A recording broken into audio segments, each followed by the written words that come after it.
They laughed when he walked into the courtroom wearing an old mechanic's jacket. The company's lawyer raised an eyebrow, whispering something to the CEO beside him. One woman even muttered, "Why is he dressed like that? Does he think this is a garage?" But what the judge said next shut every mouth in the room. Mr. Daniel Price, 58, had worked as an auto mechanic for nearly 35 years. He had repaired the same buses, tuned the same engines, and crawled under the same rusty frames since the day he started at Ridgeway Transit. But when 47 stalled on the highway last spring, causing a minor accident and thousands of dollars in repairs, the company needed someone to blame. Daniel became their easy target. Even though he had reported the failing brakes 3 times in the month before the incident and even tagged the bus as unsafe to drive, his warnings were ignored. But somehow, he was fired for poor maintenance, stripped of pension benefits, and sued for the repair costs. He hadn't seen a courtroom since his divorce 2 decades ago. And today, he came alone. No lawyer, no fancy clothes, just the same jacket he wore on his last day at the garage. He didn't wear it for attention. He wore it because it was the only jacket heavy enough to hide the shaking in his hands.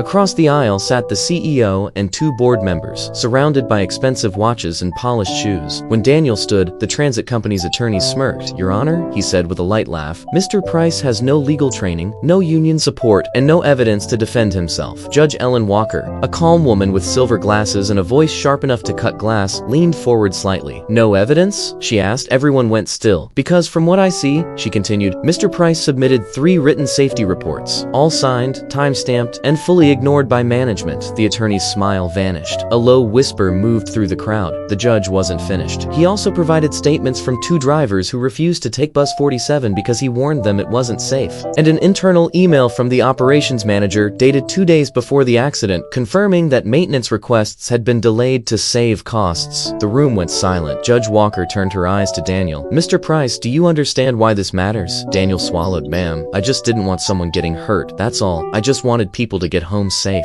Then she looked at the company's table, her voice cold. "This man dedicated over 3 decades to your fleet. He tried to prevent this accident, and your response was to fire him, deny his pension, and drag him into court?" The CEO lowered his head. "This court finds Ridgeway Transit liable for wrongful termination, negligence, and retaliation. Mr. Price is to receive full pension benefits, back pay, and additional damages." Gasps spread across the courtroom. The attorney attempted to speak, but stopped at the judge's raised hand. As the room emptied, a young man in a bus driver jacket approached Daniel. "Mr. Price, you don't remember me," he said softly, "but when my dad was sick and I was late all the time, you covered my shifts. You told me family came first. You kept me from getting fired." Daniel blinked hard. "You're Marcus, right? From Route 12? The young man nodded. "My dad passed last winter. Before he went, he told me to thank the man who always treated people kindly. He meant you. If you believe respect comes from how we treat people and not from money, titles, or clothes, like this video. And don't forget to subscribe and share."